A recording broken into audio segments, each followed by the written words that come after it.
Have you ever wondered why a novel published over 200 years ago still captures readers' hearts and minds today? Pride and Prejudice is more than just a love story. It's a mirror held up to society's quirks and flaws. Did you know that since its publication in 1813, Pride and Prejudice has sold over 20 million copies worldwide, consistently ranking among the most beloved English novels of all time?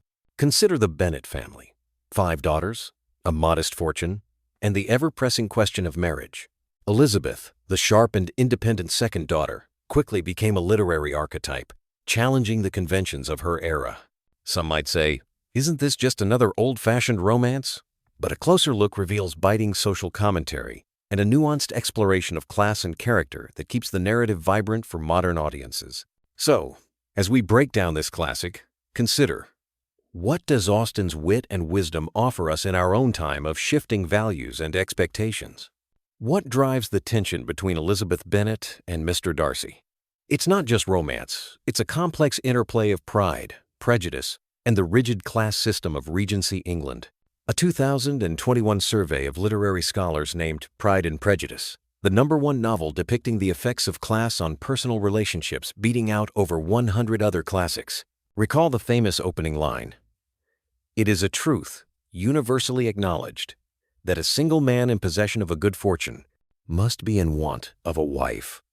This sets the stage for how marriage and money shape every decision the Bennet family makes, especially when Mr. Collins proposes to Elizabeth, only to be politely, but firmly, refused. Now, some argue, weren't these just the realities of the time? Didn't everyone accept them? True, societal rules were strict, but Austen subtly mocks and questions them through Elizabeth's choices and wit. Looking ahead, we see how these themes encourage us to challenge our own assumptions about status and worth, and to seek connections that go beyond surface-level judgments. How often do our first impressions mislead us? In Pride and Prejudice, both Elizabeth and Darcy undergo dramatic transformations, learning to see beyond their own biases. According to a 2019 analysis of classic literature, Pride and Prejudice contains more character-driven reversals and lessons learned than nearly any other 19th century novel. Think of Elizabeth's moment of realization. "Till this moment, I never knew myself."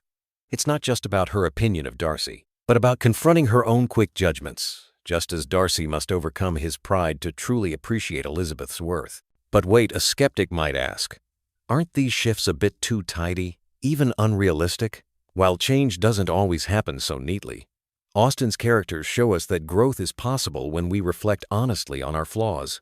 If you're willing to look inward and question your assumptions, Austen's message rings true. Humility and openness pave the way for deeper understanding and genuine connection. Why do we keep returning to Elizabeth and Darcy, generation after generation? The issues Austen raised, judgment, independence, social pressure, still shape our lives now. A 2023 poll showed that over 70% of readers see themselves in the struggles of Elizabeth Bennet, citing her independence and wit as major reasons for the novel's lasting appeal. Take the way Elizabeth navigates her world-defying expectations, standing up for herself and inspiring countless readers. Darcy, too, has become a cultural icon, embodying the complicated journey from arrogance to vulnerability. Of course, some critics argue, isn't it outdated to look for modern lessons in a Regency romance? And yet, the core message, don't let Pride and Prejudice cloud your judgment, couldn't be more relevant in today's polarized climate. So, next time you meet someone new, or revisit an old grudge, ask yourself, am I seeing clearly, or through the lens of my own biases? That's Austen's challenge, even now.